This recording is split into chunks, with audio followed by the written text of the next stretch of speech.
Welcome to Everyone Loves Guitar, where we sit down and talk with interesting professional guitar players, uncover their stories, and discover what makes them tick. If you love guitar, music, and the backstory of people's lives, stick around. You're in the right place.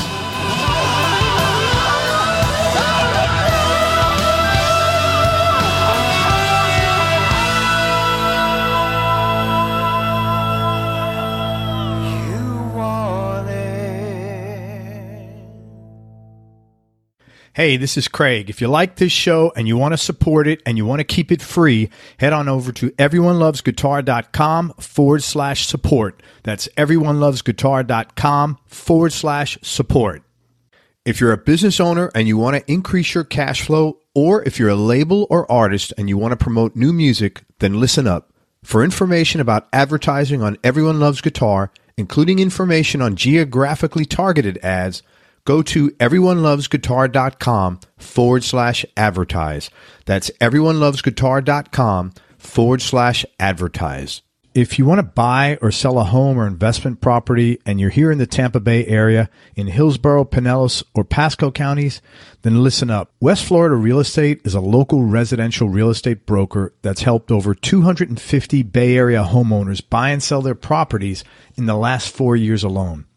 If you're looking to sell, you'll want to get their free report, The 7 Biggest Mistakes Homeowners Make When Hiring a Realtor. And if you're looking to buy a property, you definitely want to get your hands on the 21 Most Expensive Mistakes Tampa Home Buyers Make When Buying a Home. Each one of these reports is going to save you time and money. Inside, you'll discover the 7 most important things to consider when hiring a realtor, what to do if you're buying and selling a home at the same time, and the danger of choosing a realtor who agrees with everything you say. To get your hands on these free reports, head on over to westfloridarealestate.com. That's westfloridarealestate.com. Hey, everybody, this is Craig Garber. Welcome to Everyone Loves Guitar. Man, I'm so excited today. I've got such a brilliant artist and a lovely person. We're with the one and only Joan Armatrading. Everybody's heard of Joan. Just give you the quick Cliff Note summary. 3-time Grammy-nominated British singer-songwriter. First UK female singer-songwriter to gain international success. First female UK artist to debut at #1 in Billboards Blues charts. First female UK artist to be nominated for a Grammy in the blues category. She's also got one of the coolest opening lines in her song Love and Affection, from her third album, 1976. That album was just called Joan Armatrading. The line is, "I am not in love, but I'm open to persuasion." That is a very teasing line there, Joan.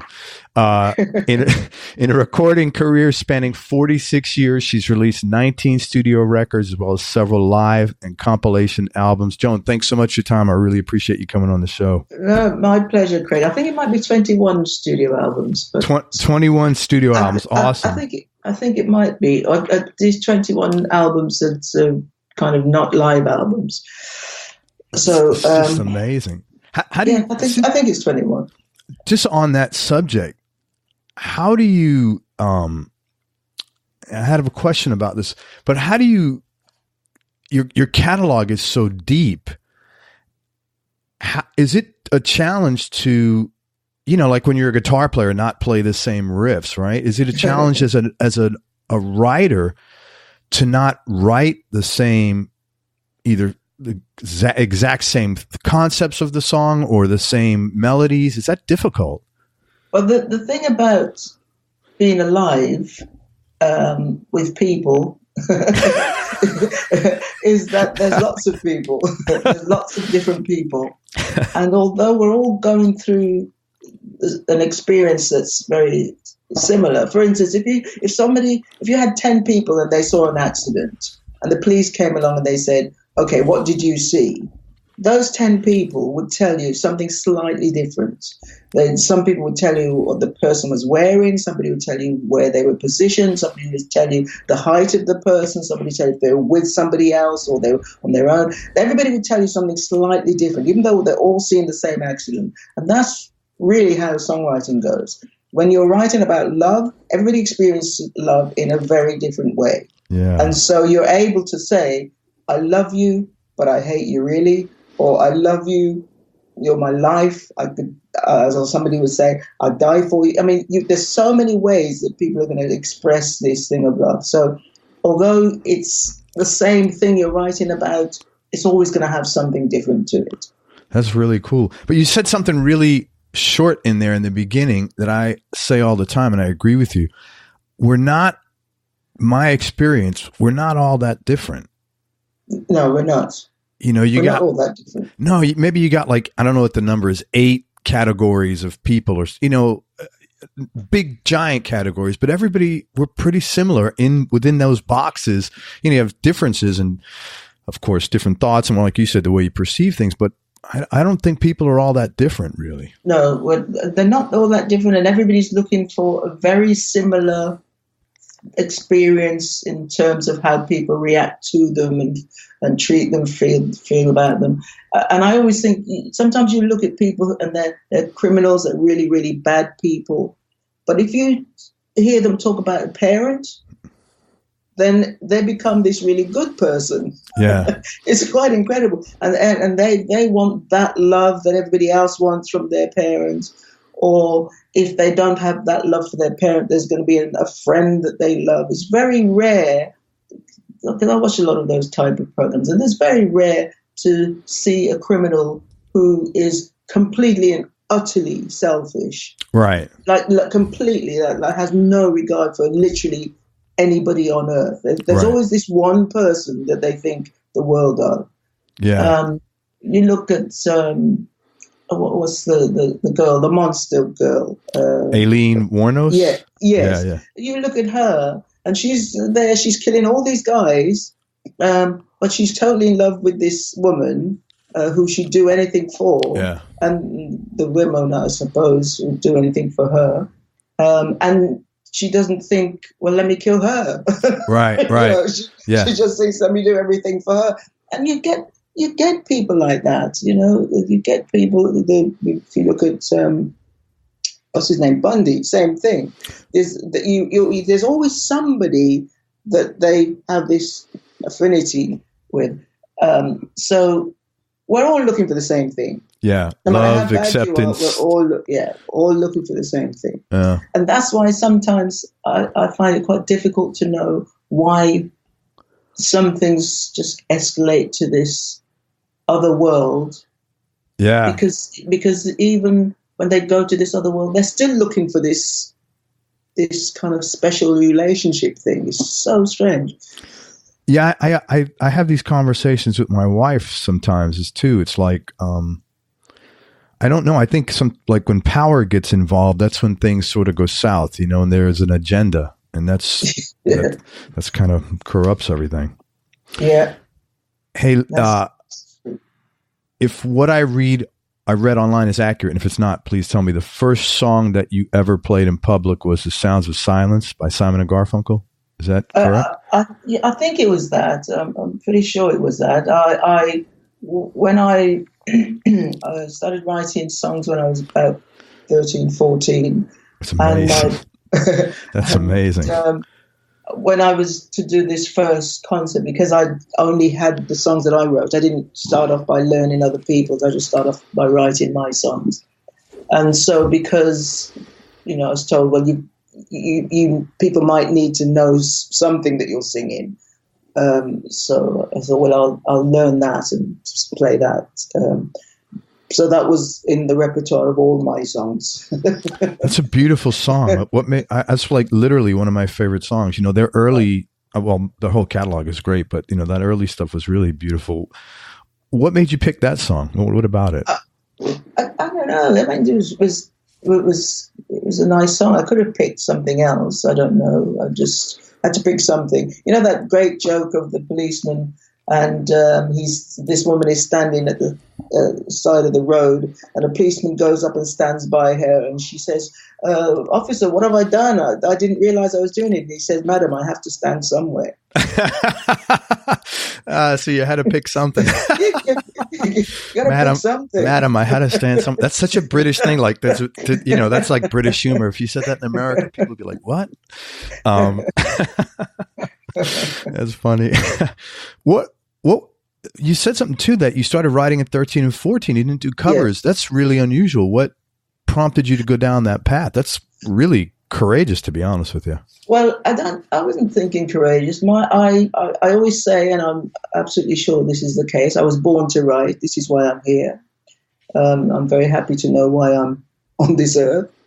And my father used to play the guitar, but he would never really play it in front of me, and he would hide the guitar. He hid it in this top shelf thing in this room that the door was too heavy for a young person to open, and he just didn't want me to touch that guitar. And I think just not being able to do it made me want to do it. Yeah, they don't know. They're not thinking. Yes, right.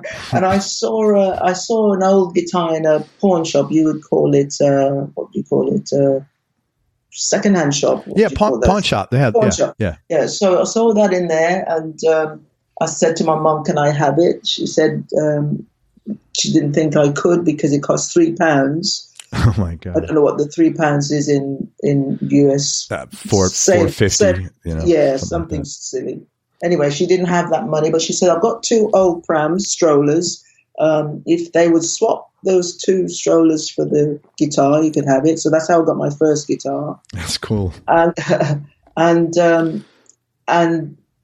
my mother also decided that she would get a piano in the front room, just because she thought it was a great piece of furniture, just liked the look of it. She picked out the wall that it would go on, and literally as soon as the piano arrived, I started writing songs. Wow! So you just had this inside of you then? It was just inside of me. It wasn't cool. Because as I say, I didn't learn other people's things. I just kind of, and I used to write before I started writing lyrics. I used to write limericks, which was funny verses. Yeah. And as soon as the piano arrived and I started to write the songs, then I just wrote lyrics, not limericks. That's very cool. So it was just, and I used to write funny little stories and things like that. So, and I read a lot. I read a lot of Shakespeare and Dickens and Enid Blyton and all the children's stuff, and I was just really into going to the library all the time and just reading stuff, and I was really into the words, especially how Dickens and Shakespeare write, and I read Agatha Christie as well, and I was just into it, and I think all of those things made me appreciate words. So you actually studied writing in your own way by reading all these things and processing everything and absorbing it. Yeah. I mean, I didn't know that that's what I was doing. Yeah, of course. Yeah. Wasn't there? I didn't, consciously sit down to do that. But it certainly was something that influenced what I was doing when I was writing. Because I would write the words in a way. When I sing them, they sound as if they're rhyming, but I'm not really interested in rhyming. I'm interested in telling a story most of the time, and I don't think will Moon rhyme with June. I'm not really concerned about that, but I'm concerned that when you read the lyrics away from the music, you can get something from them. Yeah, and your lyrics all read like that, very much so, very very much so. What was your first big break in the music business? First big break. Well, look, the first big break would obviously be getting my first contract, and that was funny as well, because when I took the songs to the different record companies, I actually got given a recording contract by everybody. Everybody said, "Okay, have it," and I know that's not the norm. But that's kind of what happened, and then I ended up choosing the one to stay with, and the process of that was quite easy. Once you have your contract, then it's hard work, because you've got to make the record. That wasn't for me hard, because I loved writing and recording and all that stuff. But you have to do lots of interviews, and you have to be on stage, and I was incredibly shy, like really seriously shy. So that was hard for me to do, but I wanted people to know the songs, so I was willing to kind of deal with the shyness to get people to know the songs.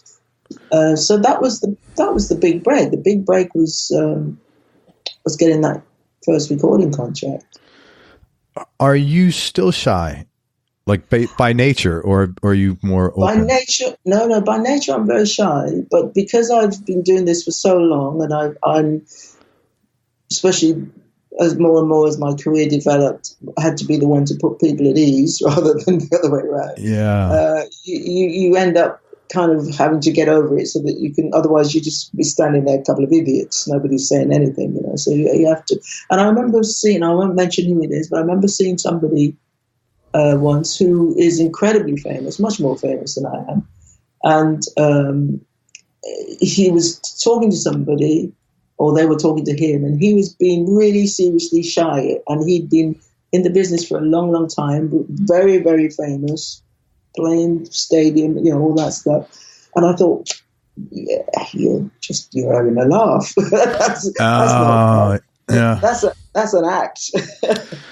I know how shy I was, and there's no way you can still, in certain instances, it could be there, and I can't kind of control it. But if you're talking to a fan and stuff, the shyness might be there, but you still have the conversation. You still, it's you can't, as I say, you can't do that because people would come up to you and they'd be thinking, I'm meeting whoever it is, right, and I've got to say what right thing, and then they're all a bit flustered. So if you're both a bit flustered and you're both not really communicating well, somebody's got to be able to do it.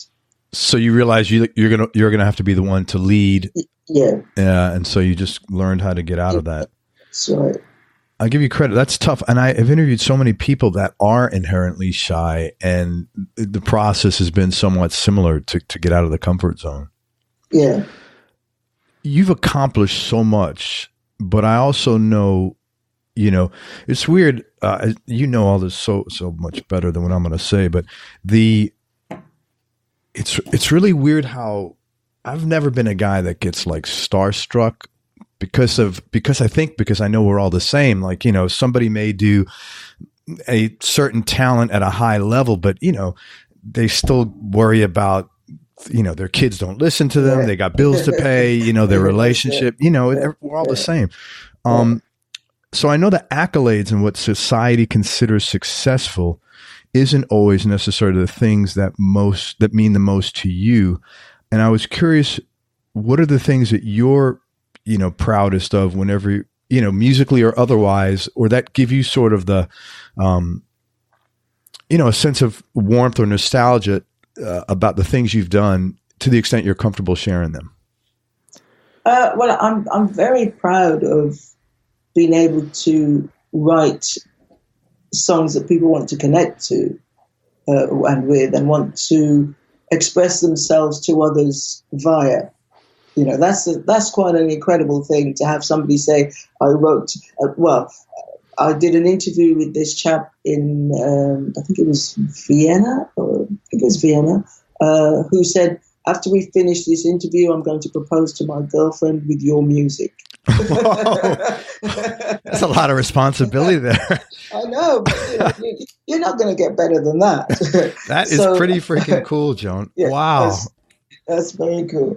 And you get people, they get married to your music, they name their children after your songs, they bring their children to, all of those things, they bring their children to the concert, and the children become fans, not because they were forced to become fans, but because they fell in love with the music as well. All those things are things that make you feel really warm and fuzzy. Yeah, that's heavy. It's a wonderful thing. And I think, I'm saying it for myself, but I would say any songwriter who gets that kind of connection would have that same feeling, because it's not everybody who can do that. Yeah.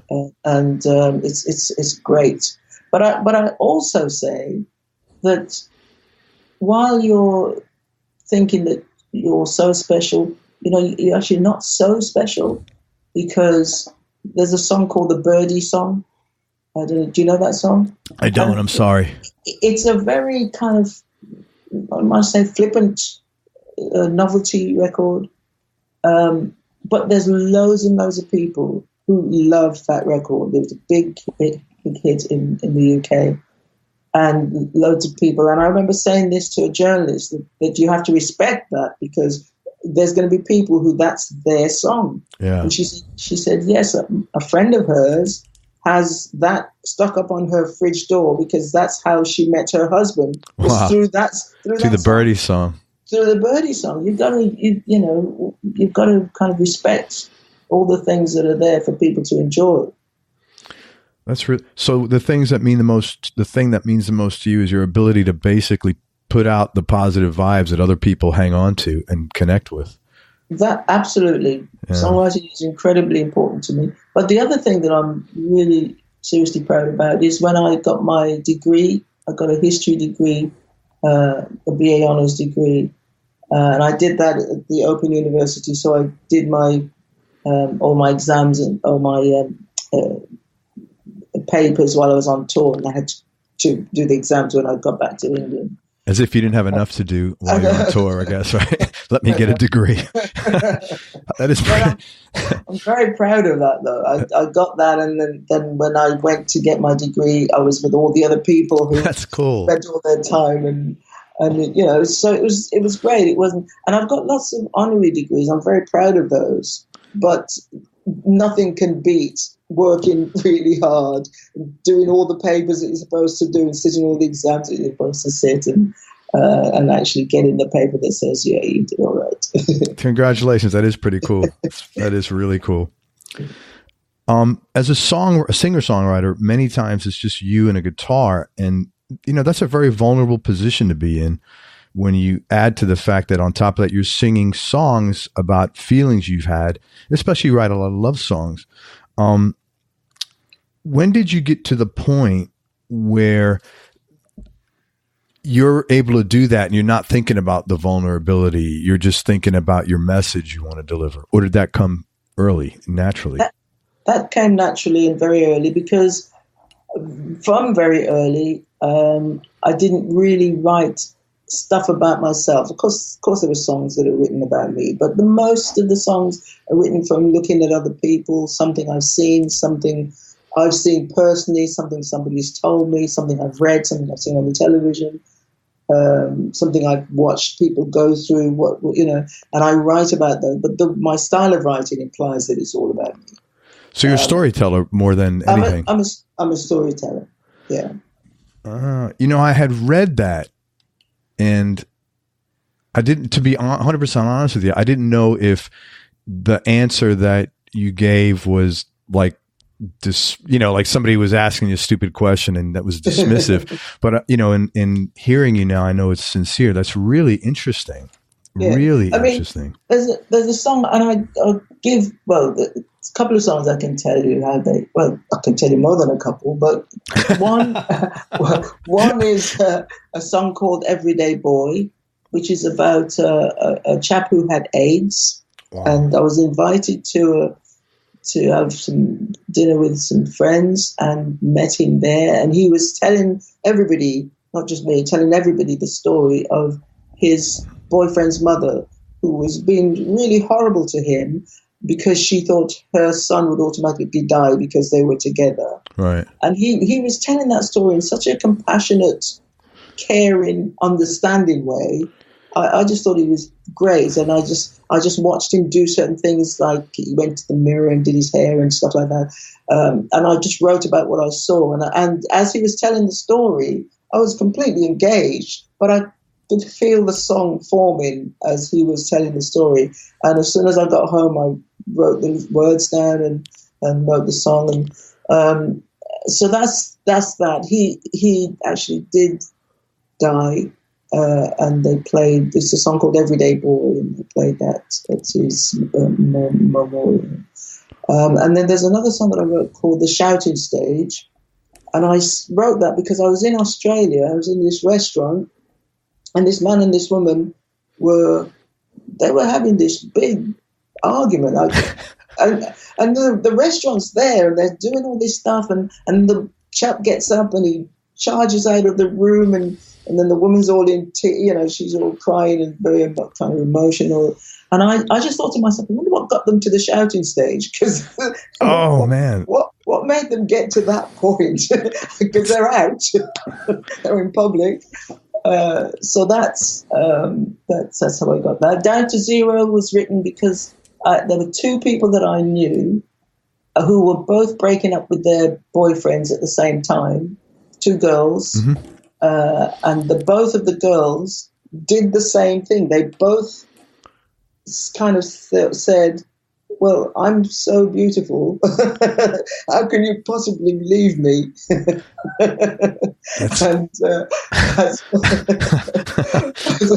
that's what Down to Zero is, because of those two. That's really cool. I like that, the shouting stage. Is that just a curiosity? Yeah, I talked to Ann, my wife, and it's really funny because she knows she's been here like 30 years. So sometimes she says things and I'm like, she's like, well, in England, they wouldn't do that. I'm thinking, come on, babe, that you left England 30 years ago. It's got to change. So let me ask you a question. Would you see stuff like that going on in England, like a couple screaming like lunatics at each other in a cafe or something? Oh, yes. Yeah, that's what I thought, because she would be horrified seeing that. And she'd say, oh, that wouldn't go. That's what I thought. Yeah, absolutely. I've been on a train. I remember being on a train once and seeing, I don't really want to say, but I saw this chap being physical with his wife or his girlfriend. Man. I don't know. And the police had to come, and it was not great. Yeah. And he's on a train, so it's even more confined, if you like, than a restaurant or cafe or whatever. Well, yeah, and you're thinking if he's like that on a train, God knows what's going on at home. That's the problem. Exactly. Yeah, that's exactly cool. What everybody was thinking. And people were trying to come to her aid and stuff, but the police came anyway. The train got stopped, and the police came. Well, next time my wife says they don't do that, I'll say, bullshit, Joan Armatrading sorted me out. In 2007, you released Into the Blues, and great, wonderful record. And except for drums, you played all the instruments on it. Some great guitar work on your part in there. And my favorite songs in there are Deep Down, Empty Highway, and Something's Gotta Blow. And the whole, what a great song, because you feel the whole time musically something's gonna blow. The way you did that, it was really cool. You had to feel great when that came out and went to number 1 on the blues charts, right? That was fantastic. I'll tell you how I wrote Something's Gotta Blow. It was written because I had to go on the tube, and that day they kind of cancelled like loads of trains, and the tubes were packed and the trains were packed, and it was all horrible. And it was hot, and you could feel everybody like about to explode. It was people were very frustrated, and you got onto when you see those things in Japan where they're pushing the people onto the tube. It was kind of that stuff, trying to get people onto the train, and when you had that on the tube, but then when you had to go to the overground train, it was a similar thing because of all these cancellations. When a train came, everybody was trying to get onto that train, and it was chaos. It was just so glad to get home and away from it, but it was and in the song I talk about rustling of packets of stuff and smell of food and all that. All of that stuff was going on. It was all right there in your nose, it's all this horrible food smell and crunchy eating. Oh, yeah. People hey, I grew up in New York City. You're preaching to the choir. I've been on some nasty trains, trust me. It was all of that, and it was so kind of visual, and you could kind of feel it, and I had to write something like that because that was just too powerful to not write something about it. That's very cool. So, is it safe to say if you want to write something, you just go out and start living, or just getting in the middle of people somewhere? I don't deliberately go to look for something to write, but if you're around and as a writer you're an observer, and because I tend to sort of notice things. I often say the thing about the shouting stage. The restaurant had loads of people in it, but I can guarantee I'm the only one that went and wrote a song about it. Oh God, yeah. It's not that the other people didn't see it, but they're not thinking in those terms. And another thing that I really like to say about is Mark Knopfler, because it's the same thing for him. He's an observer. He's looking at things, and these things will kind of bring up these words that he's got to put on paper. But when he wrote Money for Nothing, that was being in that shop and watching the guy who was watching, he's a worker in the shop, and he was watching the television, and he says, "Look at them working, that's money for nothing." Yeah. And that's how it works. It's so and cool. He's got his mind and his attention and everything open, and he's present, and he's thinking, yeah, they're saying that, I've got that. Wow. So let me ask you this. There's a certain awareness that people like yourself, people that are really tuned to what's going on around them in a way beyond just watching. Yes. I'm like that, to be honest with you, because I understand that. I'm not thinking about it to write, but it's important, and has always been important to me to have that awareness and just to have your antennas up, kind of. Yeah. To the extent you're comfortable, what makes you like that? What do you think that you have that? I don't know.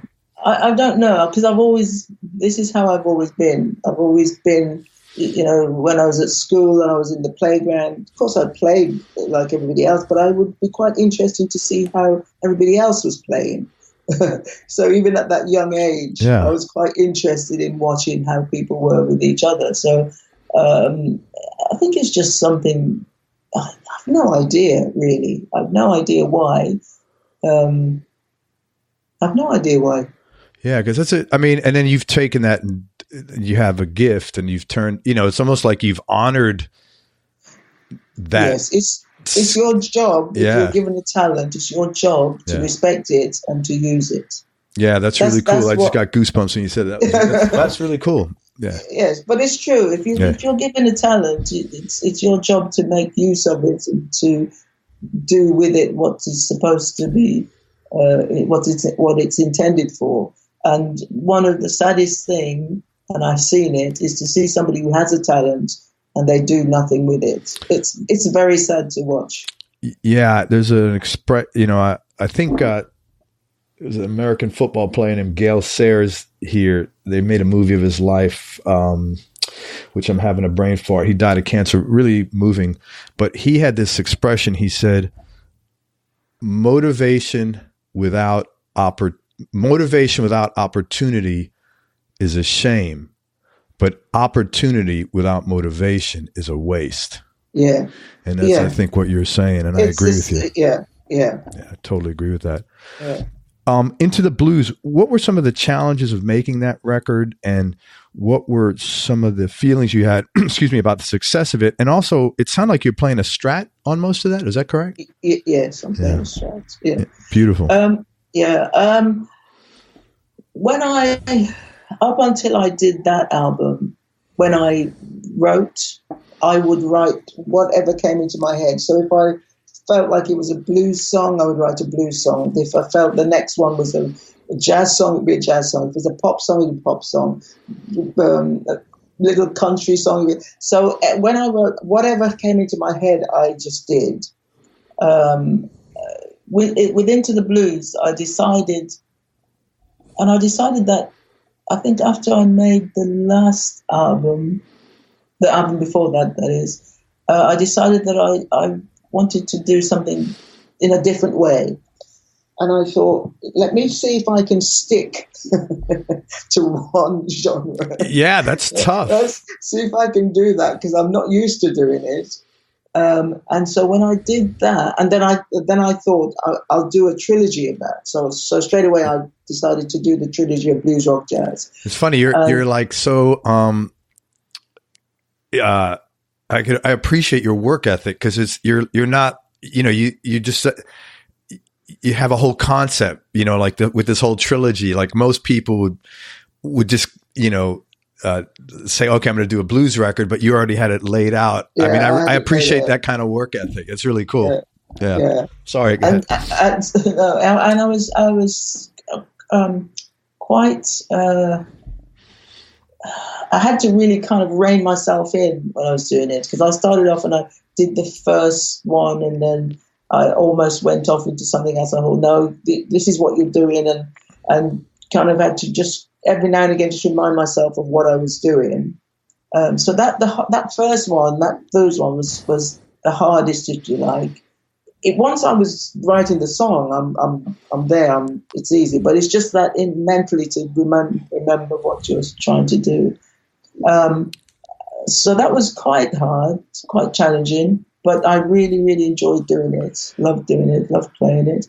And I think probably people thought if I was doing a blues album that, although I didn't say to people this is what I'm doing, but once they knew it was going to be a blues album which was coming out, they probably might think I was doing covers or blue. But, the blues are done in the way that I write. Yeah. But it was, people took to that album. I was really, really, really pleased. It's a great record. People accepted it. Yeah, it's a great record. Some great blues on there. You're like your guitar playing was pretty different on that than on a lot of the other records. You really like stepped up and played some kick-ass blues guitar. Yeah, there's this album of mine called What's Inside, and there's a song called Lost the Love, and I'm playing the guitar on that, and the record company did a focus groups thing, and they asked everybody who's playing the guitar, who's playing the solo. Nobody mentioned me. They mentioned just about every other male guitarist. So when you wrote that record, as you were sitting observing, knowing that you're in this mode, did you sort of have to put on the blues lenses in a sense to see each situation from a blues or not from a blues? Yes.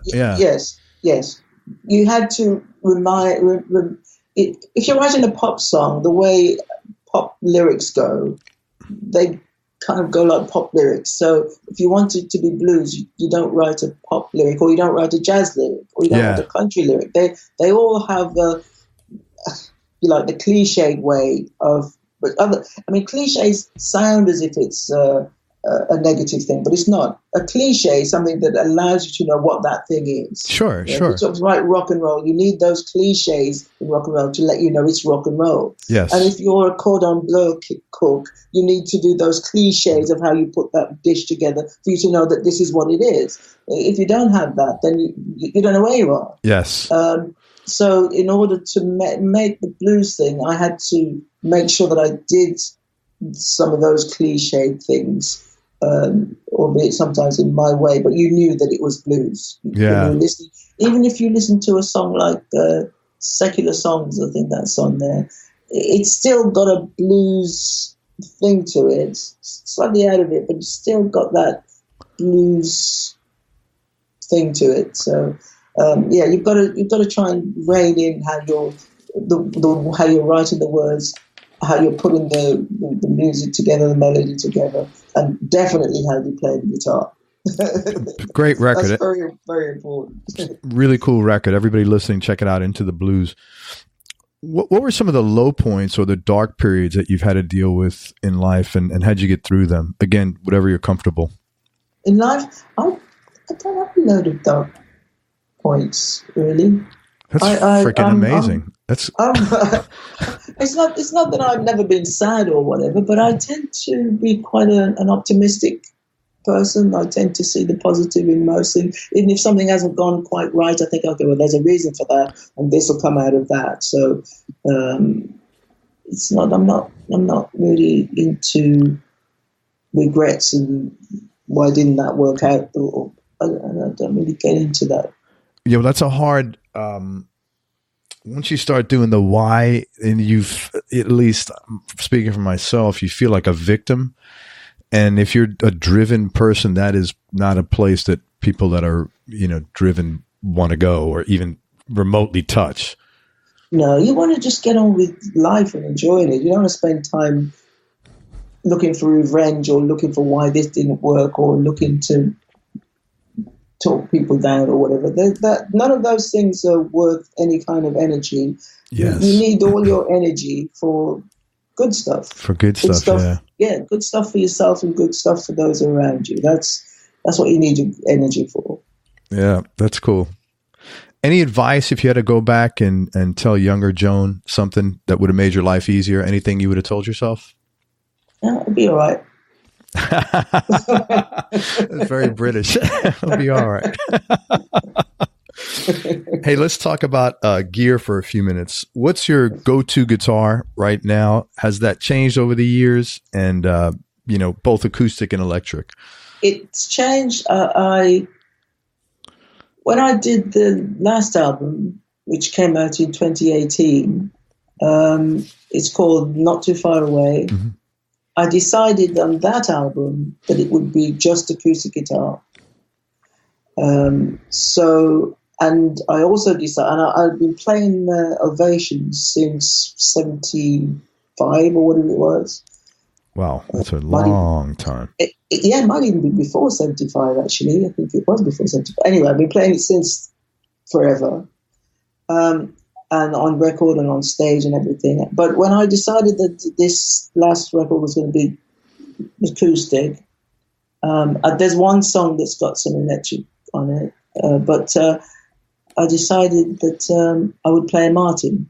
Oh, okay. So I got a couple of Martin guitars, and that was really nice because when I write on guitar or piano.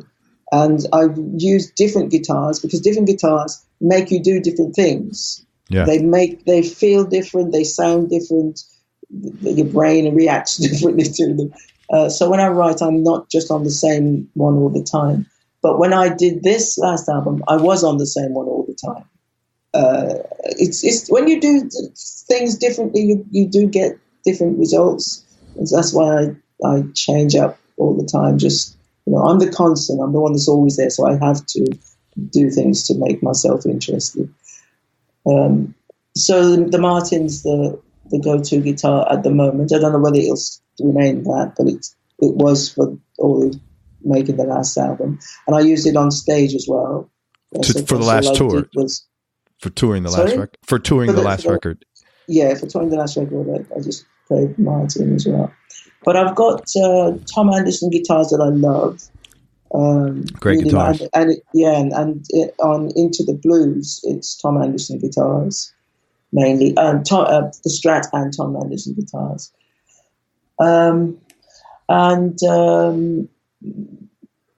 Those steel frets he puts on there, man, it's like an unfair advantage, isn't it? I mean, it's just they're brilliant guitars. Yeah, so nice to play. I've got a few actually. What's your favorite song you wrote, and what's your favorite song to play? That's an impossible question. I know, it's not like you don't have a few to choose from. My favorite song just to play and sing used to be, and it probably still is, "Kissing and Hugging," because it's one of those songs that you could sing it 10 times in a row, and you could sing it different every time. Certain songs you almost are forced to sing it the same way, but Kissing and Hugging you can really change up, and rhythmically on the guitar you can change that up as well a lot. So it probably still is my favorite song too. Kissing and Hugging. Yeah. Very cool. Yeah. You've had phenomenal musicians. I went back and I looked at each of your personnel on Wikipedia. You've had some phenomenal musicians touring and recording with you. Guitar alone, you've had Davy Johnstone, Jerry Donahue, Ricky Hirsch, our mutual friend, Hiram Bullock, Chris Spedding, who's coming on here soon, Hugh Burns, who's coming on my show soon, Andy Partridge from XTC, Adrian Ballou, Mark Knopfler, and just loads of other talented players. Any cool or funny stories you can recall in working with any of these guys? No, you might ask them that. Ricky actually said you were very cool to work with. He said you made a comment to him one time where he said something and you turned around and you said something like, "Oh, you're a little cheeky," or something, something like that. It was like really kind of cute. Do you remember the first record you purchased? I remember the first record my mom bought for me. There was a woman in England called Gracie Fields. She was a singer and an actress. So that would be in the early 60s or late 50s, maybe. Gracie Fields. And Gracie Fields. And she had a song. I think if I'm not mistaken, the B-side was a song called Little Donkey. But the song that I really liked, the A-side was a Little Donkey, but the side I really liked was a B-side, which had a song on it called Carefree Heart.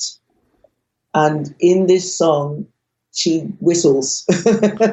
And I just love the whole, that's cool thing of it, Carefree Heart, and then she whistles. So that was the first thing that I asked my mom to get for me. So like the vibe I'm getting for you really consistently is your whole thing is, man, you want to put good, just positive stuff out there. Like that's like who you are as a person. Yeah, I'm very into people being happy. I want to be happy. Yeah. And I want everybody to be happy around me. So I'm not interested in any kind of miserable stuff. I like, it's just nice to be positive. Yeah. Oh God. Yeah. And it's just awful to be like around negative. It's just toxic. Yeah. Have you always been like that? Like, yes. This is cool. All I know. That's wonderful. That's all I know. Desert Island CDs, top 3, no particular order, and just for today, because like I know I could ask you that question in an hour, it'll be different. Just for today? Yeah, just for this moment, actually. Amy Winehouse would be one. Any one of Amy Winehouse songs, really, from Valerie to Back to Black to doesn't really matter what it is. I love the Killers, so Mr. Bright Eyes maybe, and I tell you a song that I like. It's not that and don't think I'm being horrible, but it's not that I'm necessarily a fan of. Oh God, I've forgotten her name now. I've just suddenly started to say it. Jordan Sparks, but she's got a song called Battlefield. I really like that song. What's her name? Battlefield. It's Jordan Sparks. Okay, it? Yeah. And it was written by that guy. He writes all those songs, and he's in that group. I can't think of his name. But I really like that song. But there's loads of things that I really like. So go with those for the minute. That's fair enough. Thank you. What's been for you? Oh, I tell you what I have as well. Wiz Khalifa, black and yellow. Wiz Khalifa. Yeah, black and yellow. That's great. That's cool. Yeah. So, like, how did you're totally like mellow and like very down, very grounded. Like you don't seem like you've ever, or maybe you have, but you certainly don't seem like you have any like ego driving you now. And I would imagine someone that has had that, your whole thing is to put positive out there. I would assume that you probably never have had that. What has been the toughest thing for you about being in the limelight, because that's not necessarily reality. Like that's not, you're clearly not that person. Like, you're not standing on stage 24/7. Yeah, I don't really feel as if I've been in the limelight, so that takes care of that. Really, I love going on stage and performing for the audience, because I love the reaction that I get when they hear their favorite song come on, and how they'll clutch each other and say, "Oh, she's singing that one," or you see people in tears, or you see people really laughing, or people really dancing, or all of those things. It's wonderful to be on stage and watch that. But that's being on stage. When you're not on stage, then you're just in the real world. Because in the real world, when you walk into your job, nobody gives you a round of applause. Yeah. You walk into your job, you just sit down at your desk and you do your stuff. That's how the world is. So when you're in that world, you've got to be in that world. Don't expect all this other stuff, because that's not natural. That's not how it goes. And there's a limited amount of people who get that, even though there might seem to be a lot of artists and entertainers and actors and people who get that. There actually isn't. They're not the majority of the people. The majority of the people are just, as I say, just going about their everyday work. Yeah. Couple of friends, few friends, head down, do whatever.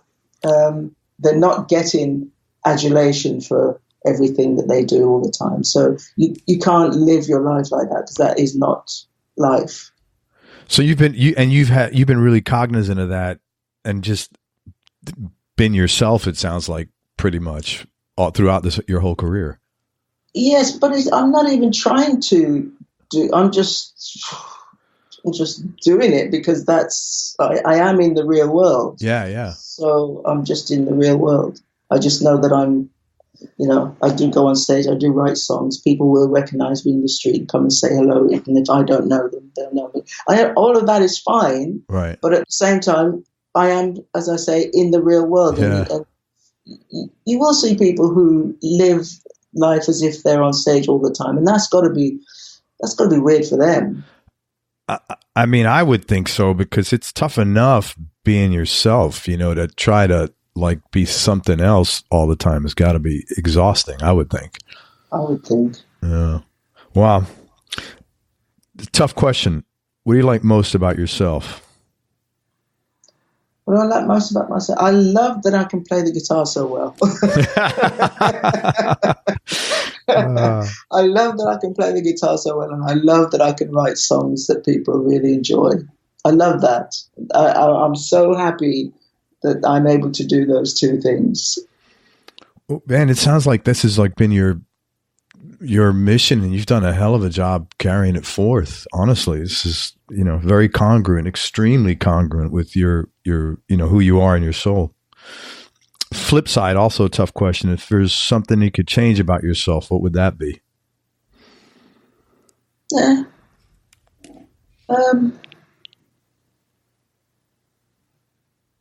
Well, you have to ask somebody if there's something of me that they'd like to see different.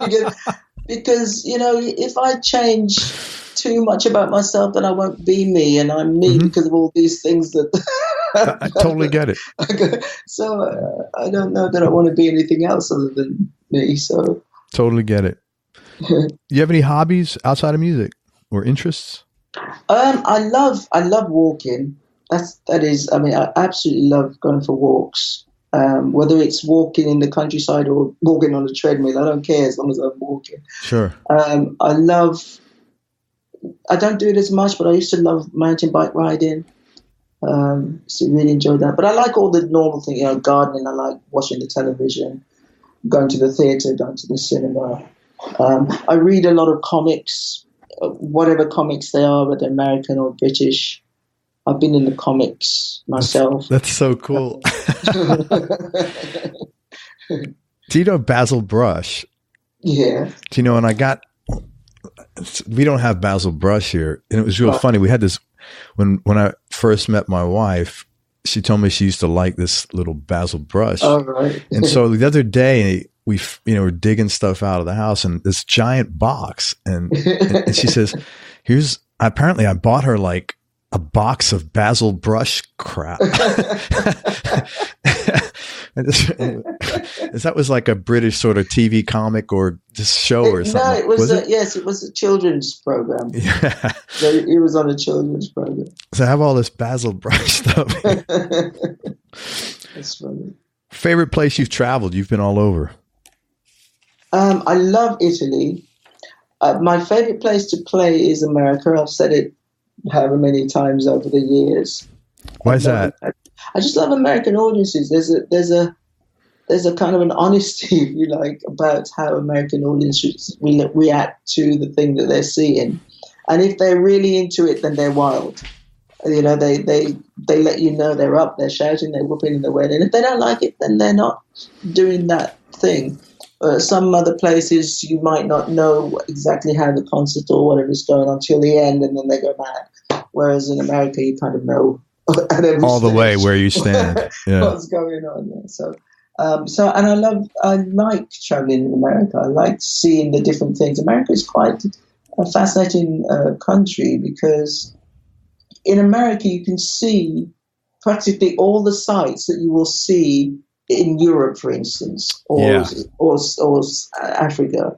You know, you'll see a tabletop mountain, or you'll see a particular mountain range or something. You'll see all these different things in America. It's quite interesting, the terrain of that place. Yeah, we're so big, especially compared to like England or something.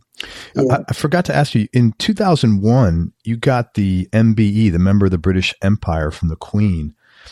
What was that experience like, and how do you feel about this almost 20 years later? It was great. It was Prince Charles who gave me my at the actual ceremony. It was Prince Charles who gave me my MBE, and I'm a big fan of Prince Charles because I think he does incredible work with the Prince's Trust. And I've been an ambassador, if you like, or certainly a supporter of the Prince's Trust since about 1983.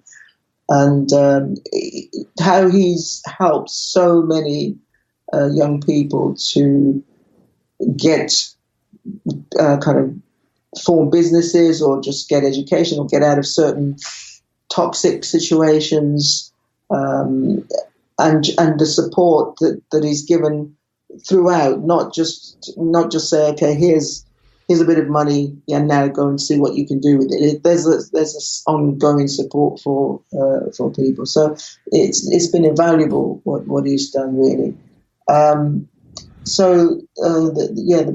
The Prince's Trust is, as I say, one of the charities that I really admire. Another charity that I really admire is a charity called CAMFED, who help girls in particular in sub-Saharan Africa. And the person who founded that, Anne Cotton, when she initially went to 25 years ago, when she initially went to one of the countries and saw that the girls weren't being educated, went back to Cambridge in the UK and started to collect money to help them. And 25 years later, she's educated over 3.3 million girls. Holy smokes. It's quite incredible. That's like over 10,000 women a year. Yeah. It's Holy smokes. Yeah, it's amazing what she's done. So Prince Charles gave me the MBE, and I was really happy that it was here. I love the Queen. The Queen is great, but I was really happy that it was Prince Charles. You know, it's interesting. I had no idea that he did all this charitable stuff. All they talk about is gossip crap in the. I know. I had no idea. It was like really cool. Yeah, he's done a lot of good stuff. But as you say, mainly interested in. Whose girlfriend is, or his wife, or he's having marital problems. I mean, that's all I don't really watch news. I haven't watched news in like 35 years, I think. Yeah. But, whenever you'd see a blurb, it's always like, which is why I don't watch news. But, that's really cool. I had no idea. Yeah. Yeah.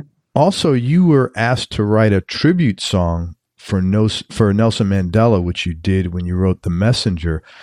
Yeah. What did that overall experience mean to you? And did you take away any kind of life lessons from your meeting with him? Like, would you learn anything?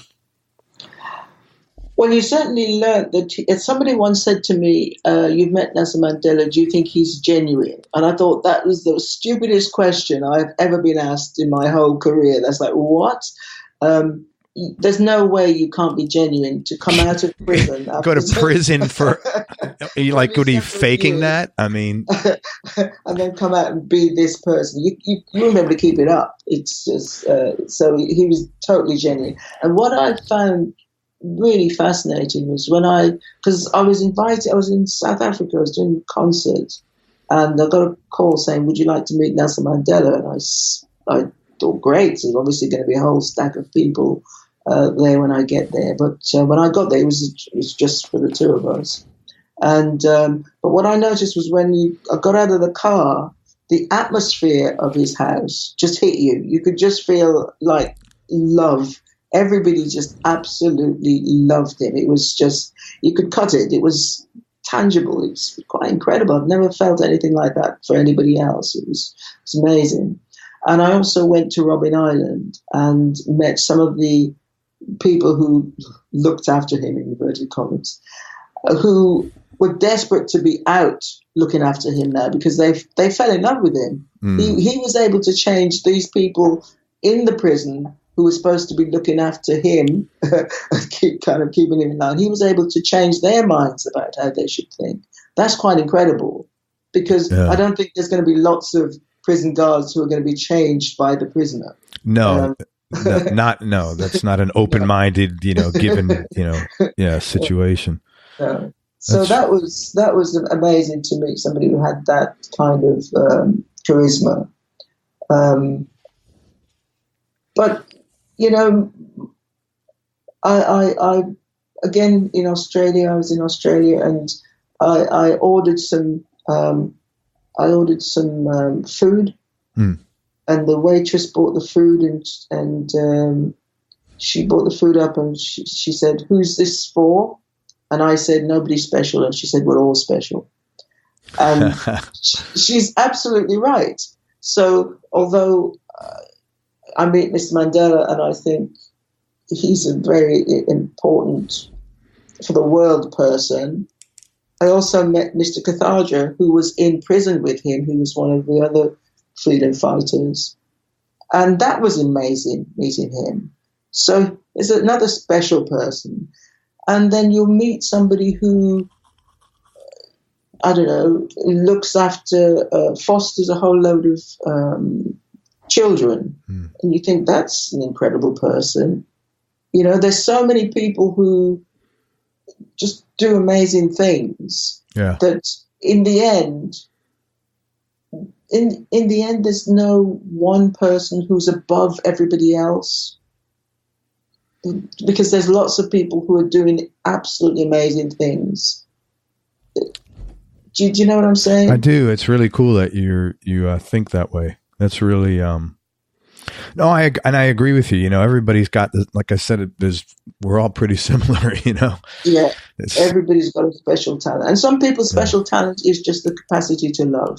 Yeah, right. That's it. They've got no other discernible talent, if you like, but that capacity to love and be friendly and to be, good to people. That's a huge thing. That is huge. Yeah, because if everybody was like that, man, there'd be a lot less stress in the world. I'll tell you right now. Yeah, absolutely. Just a few more questions. Tell me. I have to leave you in a few more questions because I've got to be in another appointment. 2 questions, and I really appreciate your time. You've been a doll.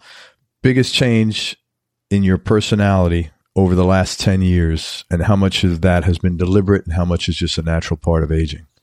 I was going to say biggest change is just getting older.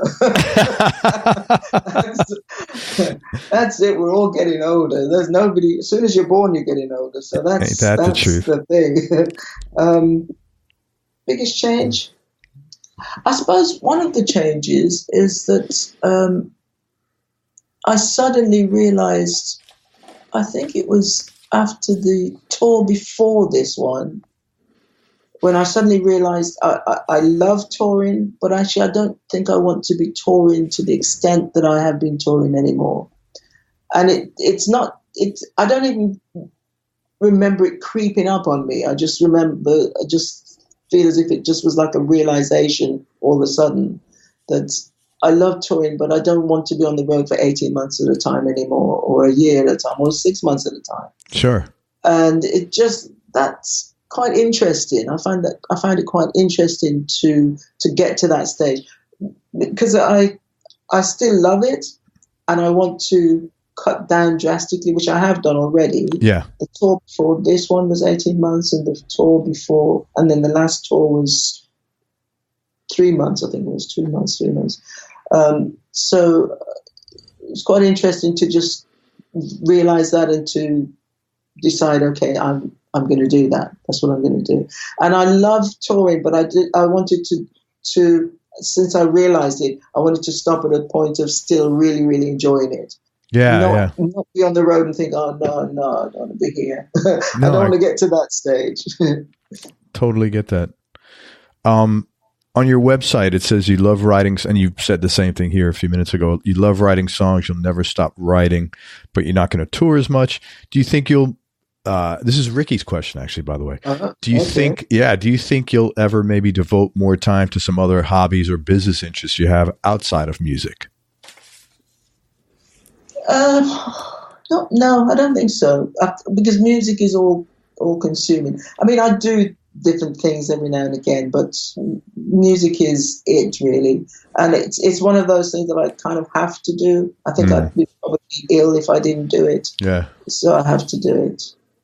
Fair enough. Let me tell people where to find you online. And listen, I really can't thank you enough. You've been really lovely. I appreciate your thoughtfulness and your openness and your sincerity. And thank you so much for your time. It really meant a lot. My pleasure. Check out Joan. Her last album is Not Too Far Away. That's her latest record. You can find it on joanarmatrading.com, and there's a place where you could stream all her music on there. Support Joan's music. She's lovely, and she's been doing it a long time. And you're very consistent, and I really appreciate it very much how genuine you are as far as what your purpose in life is and what is important to you, and that is, putting out good stuff to others and just putting some love in the world. And I think we need more of that. Everybody needs more of that. Yeah. So thanks. Everybody, thank you so much for listening. If you enjoyed this interview, please share it on your social media channels. We appreciate your support. Subscribe to the podcast. Thanks very much to Joan Armatrading for spending time with us. Please check her last record out and go to her website, joanarmatrading.com. It's Not Too Far Away. And check out her blues record. It's absolutely amazing. Into the Blues. And she got nominated for all sorts of awards, and she's kicking ass on guitar on that record. Make sure you go to everyonelovesguitar.com, sign up to get on our newsletter list so you and I can connect. And most important, remember that happiness is a choice, so choose wisely. Be nice, go play your guitar, and have fun. Till next time, peace and love, everybody. I'm out. We hope you enjoyed this show. If you did, subscribe to the Everyone Loves Guitar podcast, and you can do this online at everyonelovesguitar.com or on iTunes. And if you like the show, please leave us a 5-star positive review. The more 5-star reviews we get, the higher our show ranks, and higher rankings mean we get to continue speaking with cool, interesting guests on our show. We'll see you on the next episode, and until then, keep playing your guitar and have fun making music.